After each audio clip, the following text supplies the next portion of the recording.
வேதனை இருக்கும். வந்த துன்பம் எதுவென்றாலும் வாடி நின்றால் ஓடுவதில்லை. அப்புறம் பாஸ் பண்ணுவாரு அதை.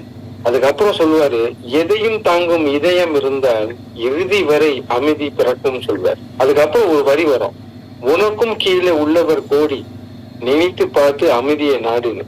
இதுதான் சார் வாழ்க்கை, இதுதான் வாழ்க்கை. ஏன்னா நம்ம எப்பவுமே வாழ்க்கையை பார்க்கும்போது நம்மளுடைய கோட்டத்துக்குள்ளாரே பாக்குறோம். நம்ம பிரச்சனை, நம்ம குடும்பம், நம்ம இஷ்யூஸ், இதுதான் நம்ம நினைச்சுக்கிட்டு ஓட்டுறோமே.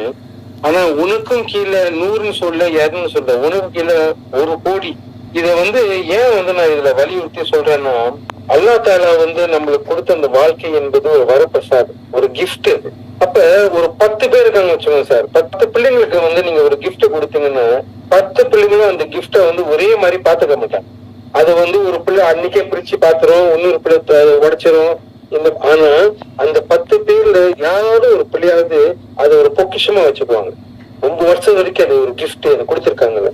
இப்ப என்ன கேட்டீங்கன்னா, என்னுடைய வாழ்க்கைய கிஃப்டா கொடுத்ததே நான் அந்த ஷஹாடா எடுத்தது அன்னைக்கு தான். களிமா ஷஹாடா எடுத்தேன்னு அன்னைக்குதான் எல்லாம் எனக்கு அந்த கிஃப்ட கொடுத்திருப்பாரு. அப்ப என்னுடைய வாழ்க்கைய அந்த அளவுக்கு நான் ஒரு கிஃப்டா, ஒரு பரிசா, ஒரு பிரைசஸ் பொக்கிஷமா வச்சுக்கணும்னா, இந்த வரிகள் சொன்னேன் பாத்தீங்களா, எதையும் தாங்கும் இதயம் வேண்டும். எனக்கு கீழே எத்தனையோ பேர் கஷ்டப்படுறாங்க, அதை நினைச்சு அமைதியை தேடு. வாழ்க்கை நம்மளுக்கு அமைதி தான் சார் எல்லாமே. சோ அதை தேடணும் அப்படின்னா அந்த வாழ்க்கைய வாழ கத்துக்கணும். எப்படி வாழ கத்துக்கணும்னா, 4 பேருக்கு நல்லது செய்யணும், நம்மளும் நல்லா இருக்கணும், ஆண்டவனை மறக்காம இருக்கணும், ஆண்டவன் இல்லாமல் நாம் இல்லை என்பது புரிஞ்சுக்கணும், அவனிலே நம்ம இருக்க அந்த மாதிரி தான் நினைச்சுக்கிட்டு வாழ்க்கை இருக்கணும்ன்றதுதான் என்னோட பிலீஃப் தான் வாழ்க்கை தான்.